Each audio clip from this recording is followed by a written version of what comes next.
This is the Lone Crater YouTube. We hope this video helps. In this video, I will explain how to flush Chevy Cruze coolant. Before we begin, safety is paramount. Always make sure your engine is completely cool to prevent burns from hot coolant or steam. Please wear safety glasses and gloves to protect yourself. You will need a large drain pan, several gallons of distilled water, and at least 2 gallons of DEC-School-compatible coolant. Having these items ready will make the process much smoother. Now, let's get to draining the old coolant. First, locate the radiator drain plug, which is usually found on the lower passenger side of the radiator. Position a large drain pan directly underneath to catch all the fluid. Carefully open the drain plug. A pair of pliers might be helpful.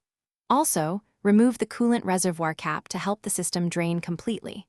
The system holds about 5 to 7 quarts of coolant, so be prepared for that volume. Once the old coolant is fully drained, close the radiator drain plug securely.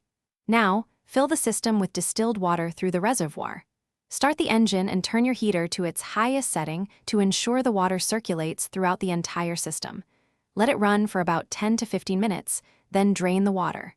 Repeat this flushing process with distilled water until the fluid coming out is completely clear. Finally, refill with a 50-50 mixture of new DEC-School-compatible coolant and distilled water. The final crucial step is bleeding air from the system. Locate the bleed screw, often a plastic screw on the radiator or thermostat housing, and loosen it slightly. With the reservoir cap off, start the engine and let it run, allowing any trapped air to escape. You might see bubbles. Once the engine cools, check the coolant level in the reservoir and top it off to the cold fill line if needed. Take a short test drive, then recheck the level and inspect for any leaks. Thanks for watching. Consider subscribing if we helped you.